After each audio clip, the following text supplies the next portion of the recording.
Good morning. Welcome to my nightmare. So last time on my nightmare, the party traveled. They talked to the king of the kobolds, queen of the kobolds actually, and she told them to complete a quest and she'll give them a key, but then they were immediately killed. Well, two of them died because of these rats. And then and they're dead. Mug and Wrath are dead. And the rats ate their bodies. I was thinking of replacing them with skeletons, but then, figured no I was trying to do or something. I don't know. Figured it's probably easiest just to have the X's on them and, they're dead. You get it. And so the party went out. Oh, a few things. One thing I added to rules, these are all the official rules now. I'm not gonna zoom in on it anymore. Yeah. I think these are all the official rules, maybe. And one, characters are completely randomized when creating party. HP rolls are also randomized. Long rest costs 1 ration. You can choose not to use rations to skip long rest. Eating is not required to stay alive in this universe. At least for Tales of the Audience Portal. If I change, when I'm done with this and change, I'll probably, tweak these rules if I decide to keep doing roguelike adventures. But I really like the roguelike aspect of this. I mean, D&D is already rather roguelike. Oh, I was still reading those rules. I'm still reading the rules. Reading from this distance now, sorry. Edible monsters can be collected as rations, 1 per space monster takes up. When recruiting new members, class may be chosen instead of randomized. When creating a new party after TPK, must roll for everything. And when a character gets the equivalent of 100 gold, they can trade in for 1 potion of healing or 1 ration. And there's no shopping in this campaign. I thought of another rule maybe I'd add, but then I forgot what it was. If I remember it, I'll add it, but I forgot what it was. I was kind of thinking about, I just really like roguelike campaigns and stuff. Oh, and I forgot, on the last stream, I forgot to roll for their HP again, but I did between streams. And they're casters, and they didn't roll very high, as you can see. So one of them's 3, one of them is 4 HP. Gotta love level 1. Anyway, just think about roguelikes in general and just how can I make this more roguelike? And one of the reasons I think these are the final rules is that I don't think I'd make this any more roguelike. Because I was thinking about my favorite roguelike games, and I just really like roguelike games in general. But my favorite games in the genre are probably, I really like Rogue Legacy, which is a side-scrolling roguelike, and I also really like Darkest Dungeon, which is also really a side-scrolling roguelike, but I wouldn't compare. They're actually pretty different from each other, those two games. And I was kind of thinking about, what do they make these roguelikes? And I was thinking about, at first I was thinking about how in Rogue Legacy, you're, building a castle in between missions, so you keep all the gold and can just start building a castle. And I was like, how'd that work? Maybe as I build more of the castle, I can, pick more stuff from my characters when they die or something. I was like, nah, that doesn't work. And again, I'd have to write a bunch of rules for that, and I don't want to do that. Write how much things are and what they do when I buy them and stuff like that. And the other thing was, and this is true of both those games, is that every character has permanent debuffs on them. In Rogue Legacy, sometimes they have poor eyesight, or they whenever they cast spells, it always comes out their butt, or stuff like that. And in Darkest Dungeon, it's more certain types of environments might scare you and make you less likely to succeed in certain roles. And I was thinking again, it's I could write out a bunch of rules like that and just roll a die, and on this chart, you get a certain permanent debuff or whatever. But then I realized just thinking about what happened last time, the reason they died was because I was playing Mug Ogre for Confident, and he just ran in here. They kicked the door down, just being I can do anything, Wrath just died by accident. But it was all Mug's fault. But it's and also the reason they survived was just because Eska's a coward and ran away. Or maybe she's not a coward per se, but she is definitely more of a survivalist than the others were in that last group. So I was thinking I'm already they already have their debuffs to a degree. I just have to roleplay them and figure out what they are. So that's what I'm going to do. It's a bit more role-playing every time, and I was thinking, what happens if they go back to town? I'm not going to put a new map out, but this is now in town, use your imagination. And Eska's because she ran away and Gabe came with her, she maybe feels a little guilty. She's don't worry, Gabe, I know someone who can help us. And she comes to a store, which is a magic shop owned by Lepos here, I think. Yeah, because he's an acolyte too, and I think she's an acolyte as well. I just open everyone's character sheet so I don't have to later. Or she's a sage. Kind of similar, I guess. Not exactly the same. Actually, you know what? Sage isn't what I thought it was. I guess sage is more of like a scholar. I thought a sage was like associated with religion. Oh well. I've been playing Eska like she was religious, but I guess she's technically not. Whatever. I'll just keep playing her the way I have been. Just saying like she is ex-religious. Maybe she became a sage after she left her church. Not leaving, but like, you know, she kind of left to study more about her. So I'll just say she's a bit of both. But Lepos, I was thinking, okay, I'll roleplay it, and Eska will explain the game as they get here. Okay, this is my friend Lepos' store. He was in the church like me, but was excommunicated because he decided to take up a life of wizardry. Your church doesn't like wizards? Gabe asks. Well, they don't. It's not that they don't like them, but it's just that Lepos was supposed to be a cleric, but then kind of turned his back on the church and then was excommunicated. It's a little complicated. But this should be a shop, and he does owe me a favor. And just like, all right, sure you can. If you're sure you can help, oh, he can. I assume he can. Eska's like feeling very guilty and just really hoping that Lepos will help out. She wants to like look better to Gabe after running away last time. She wants to like redeem herself in his eyes. So she comes in. Lepos is there along with a worker, but she recognized the worker. Just pretend this is a shop. That giant rat's not there anymore. Neither is the trap, but whatever. Rockro, what are you doing here? Oh, Eska, I work here. Rockro is a potion seller who... Well, Eska turns to Gabe and explains this. That Rotsko, she was a potion seller back when I was in a church. She's a very sweet girl. What are you doing here, Rockro? Well, I actually work here. Lepos hired me after he opened his shop. Yeah, she was looking for work. What brings you here, Eska? I haven't seen you in a bit. And Eska just explains, well, me and my companion Gabe here, we are actually on a mission of sorts, looking for 2 lost adventurers. And I believe that Salune is leading me to them, but I need help to find them. It's my mission, my holy mission. Lepo like thinks about for about 2 seconds before he's just like, nope, don't want to do that. Eska's like, wait, what? And just like, kind of rolls his eyes, like, you know what? Why don't you two catch up? I'll go have a cigarette outside or something. Starts rolling a cigarette. But Rakro seems kind of interested. I don't have her thing up. Forgot what her background was. She's a smuggler. Well, if Rakro works for him, maybe she smuggles illegal goods for him, and she's just like, wait, where? She's like suddenly very interested, just thinking about what kind of loot she could get. Wait, where are you doing this? Oh, a place called the Sunless Citadel. Let's see if Rakro makes a history check.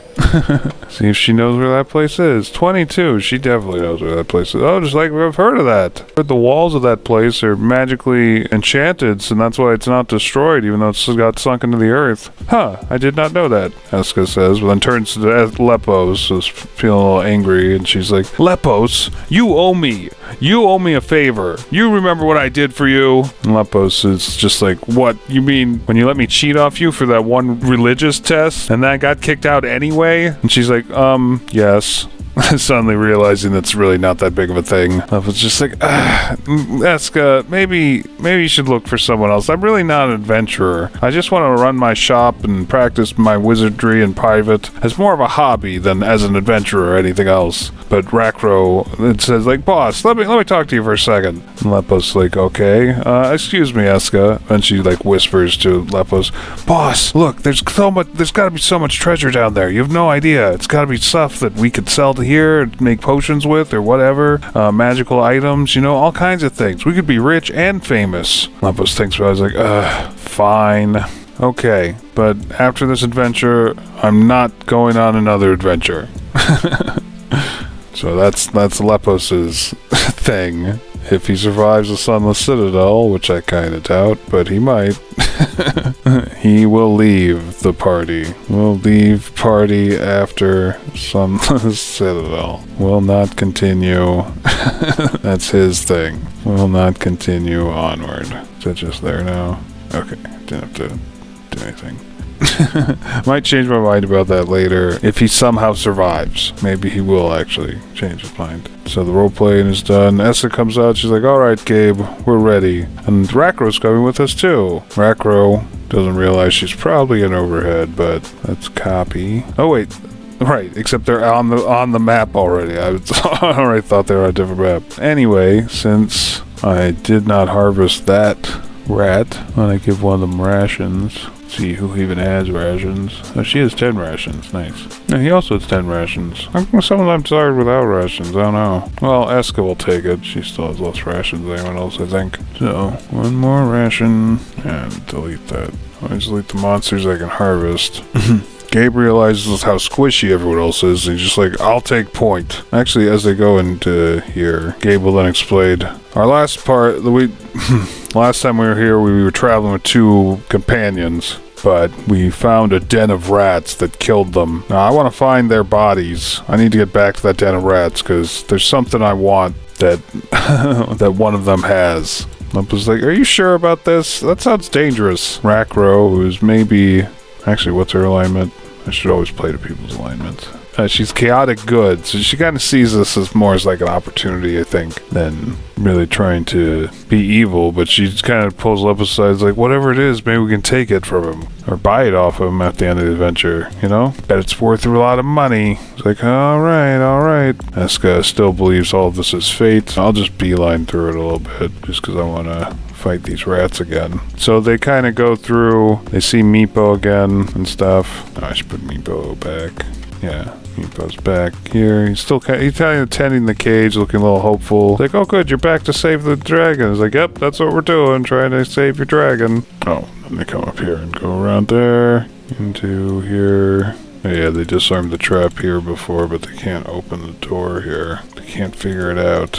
Unless he has a knock spell. I don't know what level that is, if he does. It might be a 2nd level spell, I mean, but I don't know. Nope, no knock. Alright. These traps are disarmed already. I talked about that in the description. Gabe is going to take point. Okay, last time we did this really poorly. Mostly because the guy we were with, he was just rushing into everything. He rushed right in there, and we had to, like, rush in after him to cover his back. But it wasn't enough, and, like, the rats just overwhelmed us and took 2 of us out. So this time, I'm going to stand at the door here and block them. These traps don't do anything, so you can do that. And how about you all just stand behind me and attack that way? Sounds good. Yeah, we can do that. Oh yeah. They all say together. And then he opens the door and everyone rolls for initiative. Mug and Wrath have been more or less fully eaten, so they're basically just skeletons now. This giant rat. He gets first, so it's tied, except for the rats that are tied there. Oh, Eska and this rat. Guessing Eska doesn't have 15 or higher dexterity. Nope. Alright, so that rat goes before... Oops. Or Eska. Yep, okay. The giant rat goes first. This one, rush forward to attack Gabe. But now it's in the way of anything else attacking Gabe because the doors, you know, these 2 can't go through the door. So, that's good. It's only attacking 1 at a time, then this will hopefully go a lot better than last time. Unless the rat just immediately gnaws through Gabe. Oh, I shouldn't have said that. Oh god. Now that missed. Yeah, Gabe's AC is 18. So Gabe would be like, haha, and attack back with his short sword. 16. 5 damage. And then Lepos go next. And he's just like, as long as he's in the way, I am safe here. Still looking forward to this adventure being over. And then he will... I forgot about mage armor. Should have cast mage armor first. Can you just cast that? 1 action. Lasts for 8 hours. But it only takes 1 action to do. Okay. He'll start the battle by doing that. He's like, this will be better for me. And just like +3, or does that do? Oh, 13. Okay, cool. So that's what he does. Gabe doesn't notice that he's not taking a turn to attack the rat or anything. That rat moves forward. Can't do anything else. This Gulthash, they can't. I'll double check to make sure. Yeah, they don't have any range attack or anything. It's not like they can spit poison at them or something. That rat can't move or do anything. This rat, yeah, just stay there. That rat also does nothing. Good. Eska will... Oh, right. She'll toll the dead, that rat. Guess it... Oh, wait, what's the other thing? Oh, wisdom saving throw. Miss, so she does the d12's worth of necrotic damage. 7, that's enough to kill it. Okay, I'll just move it back here, just this other way. That is technically in this space, but doesn't matter. rack row. She'll go by her master's example, or whatever, not master, or boss's example, and cast false life on herself. So she gets 1d4 plus 4 temporary hit points. It lasts an hour. So 3, so 7 extra hit points. That's... She has 10 hit points out of 3. That's awesome. Not so squishy anymore, she says gleefully. Golthus. So the Golthus moves forward to attack Gabe. That's unlucky that was the next thing to go, because if this hits, he might become diseased or whatever. But 20, yeah, it hits, so 4 damage. And he has to make a Constitution saving throw. 10, he made it though. But he still loses 4 health. Gah! That giant rat's dead. Gabe. Kind of wondering if he should keep it, just attack the rat or do lay on hands on himself. I think he will do lay on hands on him. No, just because this rat's so just too, yeah, he'll do lay on hands on himself to heal himself back to full. Just because he's the only healer right now. So if she goes down, they're dead. Like, all of them will die. Well, they'll probably just run away again, honestly. So yeah, he'll do that and stay there just to act as a meat shield. Lepos. Cast Toll the Dead on their first rat, and it'll spell DC is only 12 though. His stats aren't that great. That's why I just wanted to own a shop. I'm not an adventurer. Wisdom 2. It does hit him, so 1d8 worth of damage. He got 4 health. Full damage. Nice. And it half its health. It squeaks in pain. Yeah. That giant rat can't do anything. Don't think anything can really do anything until it gets back to that Gothus. This rat will move up to here. That did something. Yep. So Eska will attack the rat. Also with Toll the Dead. Oh, what? I just want to see what Frostbite does exactly. That's a Constitution save, so probably the Wisdom save's better. Right, that is a Wisdom save. So I'll do another Wisdom save. Oh, that's how it made it. Damn. Rack row. She'll cast Thorn Whip at it. Oh, critical miss. Damn, she could have got a critical hit. Oh well. Here the Gothus goes and attacks Gabe again. Gothus goes Gabe. Gothus gets Gabe. Gabe has to make a Constitution saving throw. He makes it. Still takes 5 damage, but at least he's not diseased. Ah! That's Gabe's turn. This time he'll just attack the rat. So we have to get through this. Short sword. 12. That's enough to hit, right? Yep, just enough. 6 damage. Does not die, but bravely injured. Lepos. Just like, the last thing worked really well. And to hold the dead again. At the Gothus. Do some saving throw. Misses. 1d12 damage. And it kills it. Again, I'll move it over there. That rat moves up though and attacks. 21, 3 damage. Holy crap. This could be bad. Well, at least these other rats can't do anything. It's Eska's turn. She tolls the dead on that rat. Cannot resist. And she does 1d8 damage. 6 damage. Almost killed it. Rack row. Thorn whip again. 23 hits. 6 piercing damage. So that one's dead. 4 rats remain, including 1 Gothus or Gunthus. Oh shit, that's of course. No, that's a dead one. Cool. Gabe will use his other lay on hands on himself. He doesn't have a range weapon or anything, so he'll just stand there and regain a hit point. Lepos sees the Gothus behind Gabe and casts Toll the Dead on him. I think just do the Wisdom saving throw. Ooh, that makes it, because for him it's 12. It's like, damn. Next giant rat. That one's dead. Gothus is the next thing. Damn. 22. Man, they've been getting crazy hits. So 5 damage. He goes down. He's unconscious. They're all kind of like, ah! As he falls. Really surprised. Like things were working out well there. And then Gabe went down. And they'll use 2 more things of movement to move out. Next giant rat. Move forward and attack Eska. 17, that hits. So 3 damage. Next giant rat, we move 30 feet, so 1, 2, 3. He'll go there and attack Eska.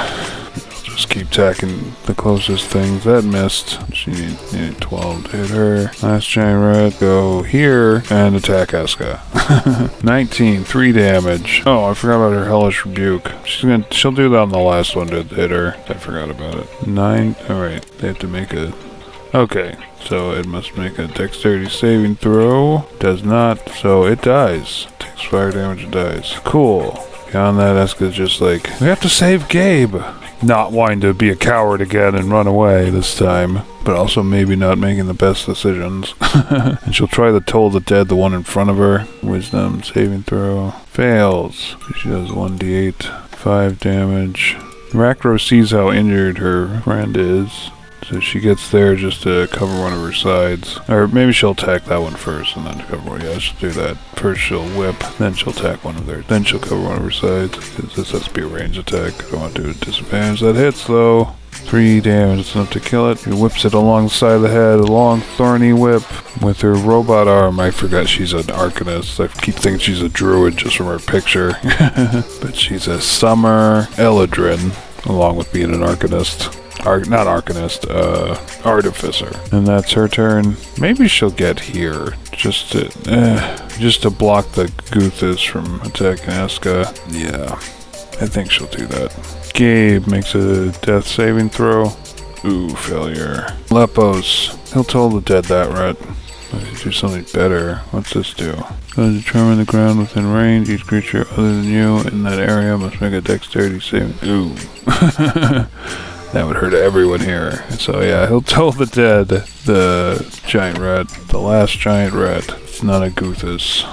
And that hits. Yeah, just barely. 1d8, only 2 damage, but if he does it again, it'll be a d12. So the Guthis goes, oh yeah, it'll attack Rakro. Critical hit, holy crit. Holy crit. Wow. So Rakro has to make dexterity saving throw. Constitution saving throw, I mean. 7, she failed. Oh wow. Well, she takes 8 damage, and she's diseased. What marker should I use for disease? How about I just use this purple marker? Because as soon as she takes a long rest, she's gonna die too. So I think that's that sucks. Okay, rat's dead. Oh, that one's still alive. And this one will attack Eska again. Missed. Nice. Eska. She'll toll the dead, the giant rat that's attacking her. With some saving throw. Failure. 1d12's worth of damage because the rat's damaged. Only 2 again. Yeah, little by little. Rakro. She's going to... Yeah. She's going to use catapult. Wow. Well, I was going to use that on Gabe's sword to just fly into this thing. And then I think it just does that much damage. Oh, so Gabe's sword, she's making fly into the Guthash that he dropped while he was there, or short sword, whatever. It'll do 9 bludgeoning damage if it hits. And if it doesn't hit, it'll fly past and land on the wall over there. Just make a dexterity save. It makes it, of course. Now it goes there. Gabe makes another death saving throw. Wow, that sucks. He's not dead yet, though. Lupus. Lepos. He'll toll the dead, that giant rat that's still alive. Critical miss, which is just normal. And alright, 5. That killed it. That's the Guthash's turn, which will attack Rakro again. Possibly, probably 22. It's hit every time, so she's down. Whoops, she's not dead, but she's down. Giant rat's done. Eska will toll the dead. That one. I guess they're both just toll the deading that in the hopes that they can kill it. Toll the dead. I don't do that, but 18, it made it. Goddamn. She's gonna move back. She's gonna move down to here. Ready to leave. Well, I know when the going gets tough. Lepos will also take a step that way, and then also toll the dead on the Guthash or whatever. Missed that time. Oh good, but it's gonna take a turn now. 1 damage. Well, it's the luckiest rat. Rakro makes a death saving throw. 19, 1 success. Gabe makes a death saving throw. 17, also 1 success. Cool. Lepos. Wait, how's Lepos going again? The Guthash should have gone. I must have skipped his turn last time. I guess he'll take a turn now. Or did I? Or did he do... Maybe took Rakro down last time. I don't know now. I'll just say I lucked out and the turn was skipped. Just this once. He's gonna go in a second though anyway. So wisdom saving throw. Made it. Guthash. Because again, it's the luckiest goddamn rat in the world. Luckiest damn rat ever. Move forward, attack. 13 is enough to hit him and he goes down too. And Eska. Toll the dead. Made it. And she's gonna move 30 feet back. Guthis will run after her like a maniac. I think it'll just dash, because it can't get it to her, but can if it dashes. Asuka's just like, oh no, and Toll's the dead. What's Frostbite do? Yeah, I'll just call the Toll the dead. Well, that'll give a disadvantage, so maybe I should do that just because it's been gained so lucky, but it's been gained so lucky it probably just pass again. Yeah, I'll Toll the dead in the hopes of doing most damage, except it passed again. Rakro makes a death saving throw. Failure. Cabe makes a death saving throw. Success. Lepos makes a death saving throw. Failure. The Guthash attacks Eska. 12, that misses. Eska casts Toll the dead. Just keep trying with that. Failure. She does 1d12 worth of damage. 9 damage. She has a chance. Rakro makes a death saving throw. Success. Gabe makes a death saving throw. Oh no, Gabe dies. Damn. Lepos makes a death saving throw. Success. The Guthis attacks. And Eska goes down. Well, my first TPK. But there's a chance. So she makes a death saving throw. Gotta see it through to the end. 18. Rakro makes a death saving throw. She is still alive. No longer has to make death saving throws. But she's also diseased. She's still unconscious though. Gabe's dead. Lapos makes a death saving throw. Seeds. Guthish attacks Eska on the ground. She does so with advantage. 16 that hits, so she automatically fails a death saving throw. And Eska makes a death saving throw. 19. Macro doesn't have to make death saving throws, but she's still unconscious and she's diseased and can't gain health back anyway, so I think she's a lost cause. Lepos makes a death saving throw. Yeah, he made it. But he's still unconscious on the ground. The Guthius attacks Eska. She automatically fails another death saving throw. And Eska makes a death saving throw. She made it. Doesn't matter. So they all made it. They're all still alive, technically. Guthius attacks Eska and hits, and she dies. Well, they almost had that, and then the battle turned around completely. I think we're gonna make it a wisdom saving throw, see if it notices that they're still alive or anything. 13. 13. I'd say that's probably yes, yeah. So it runs over and kills Lepos too. And Rakro can't heal, so she's also dead. Everyone died. Tank. Yeah, and that's how the cookie crumbled. I don't know. Anyway.